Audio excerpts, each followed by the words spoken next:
I'm your host, four-time U.S. champion Grandmaster Yasser Seirawan, and my subject today is none other than the man himself, Mr. Frank Camaratta. Yes. Frank, it's brilliant to have you aboard. Well, enjoyed.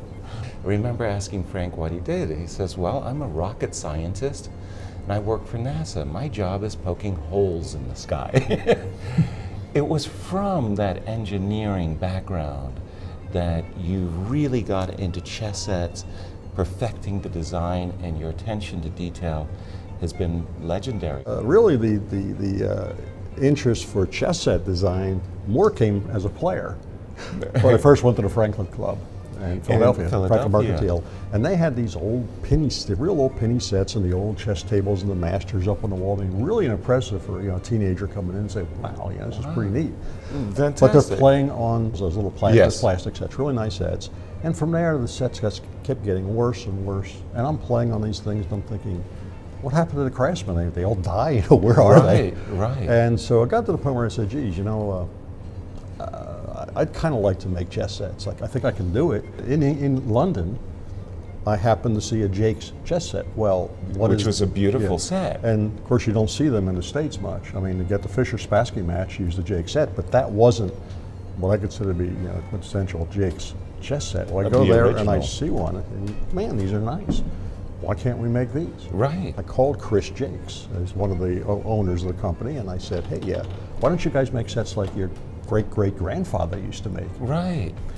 And I make a set, and I take a trip back to London, drop it on the table, and say, Chris gives it, wow.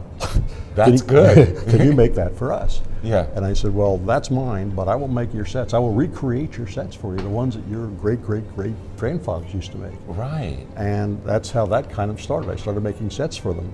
But the interesting thing was the Staunton design is it's stable. Can't knock it over easily. Right. They're weighted. Jake's was the first one to weight them. And if you notice on the registration drawing, which is around here somewhere, the tops of the kingside rook and knight have a little crown on them. Exactly. And that was something Staunton had written about 10 years earlier, that you need a descriptive notation says knight to bishop right. 3. Kings, rook to knight 1. How do you know which one it is? Exactly. They look the same to me, and they both get the same square.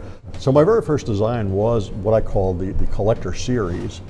And from the collector series came what I called the Imperial. And what it is I was going through a store once, and I saw a unicorn, a little horn on it. I looked at that, he says, hey. That's nice. So I bought the little model of it. It's right. a casting. Carve off the horn and make a few changes. Boy, that's a gorgeous set. That was the Imperial. The Imperial was originally made as a 6-inch set. So 6 inches is pretty big. Yeah, legal tournament size is 3.5 to 4.5. That's what's on the rules. When the digital game timer boards came into being as the standard, they had these awful sets. I mean, the kings were wobbly, they weren't weighted.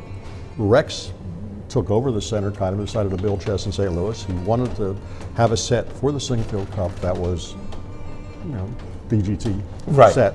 Right. And I said, I also can weight these sets. Each set has a little coil which identifies itself to the computer and says, I'm here, so that the computer can record the game as the moves are made. You had a workaround, and I thought that workaround was brilliant. With a solid piece of lead, there's no interstitial spaces, so you got all the metal you want, but with tungsten, you got a lot of air in there, but it's so much heavier. I get the same weight in the same volume, and the sensor doesn't know it's there. It's just hiding off to the side someplace. So. And then eventually you created and founded the House of Staunton. Yeah, the House of Staunton started in around 1989, 1990 when I bought a large antique collection, and primarily the House of Staunton dealt with antiques. And that's when I got involved with Jakes and said, wait a minute, I can make a decent Staunton set, and I did. Talk to me about the exhibition here at the World Chess Hall of Fame. Primarily what you have here is a collection of John Krumiller. John is a major collector. He lives in New Jersey. And the collection basically starts prior to Staunton. Probably the oldest set here, if I'm looking, probably dates to the late 1700s. He may have some older than that.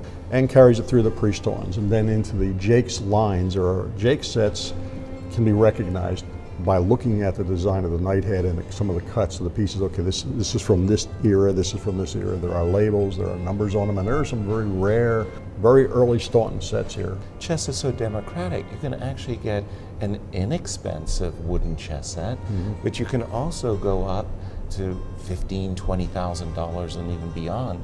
You're going to be seeing guys outside, especially on a gorgeous day like today, and they're using plastic sets. A nice plastic set can have a good feel to it, but it's got to be nicely done. No seams to catch your fingers on. You know, right. It has to feel right.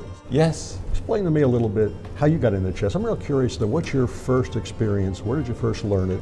Well, what happened to me was my family was moving from Virginia Beach, Virginia in 1972, the summer of '72. Our neighbor immediately above us, his name was David Chapman.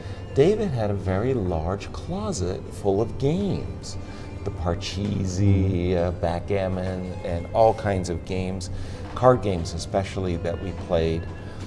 And our MO was this.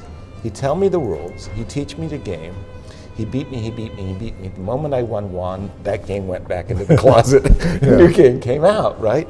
And we were going pretty good clip through his closet. He pulls out the chess set. He just kept beating, he just kept beating. And I said, David, how did you get so good? He said, well, I'm not that good over at the University of Washington. There, they got a coffee house where all the chess players hang out. Go there. I went there. They beat me worse than David did. You know, like it was like, and they had chess clocks. I was mesmerized by the chess clock. I went back home. And I said, "Okay, David, last game." And I still remember to this day. I was black. I sacrificed a bishop on G3. I'm not deviating. I'm going like back and forth. And he said, "Well, it must be a tie." A tie. I said, "Good enough for me, you know, tie." And I was elated, and that was how I fell into chess through a neighbor. Later, Bobby Fischer, all over the news. You hit it just right. Just hit it. And so I definitely got swept up in that whole Bobby Fischer, That's very 1972.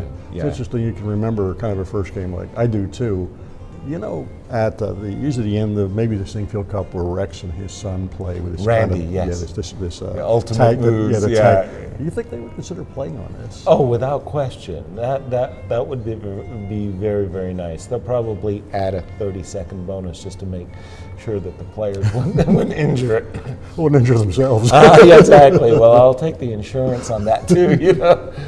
Thank you so much for all the work that you've done and your chess sets. I'm absolutely in love with them.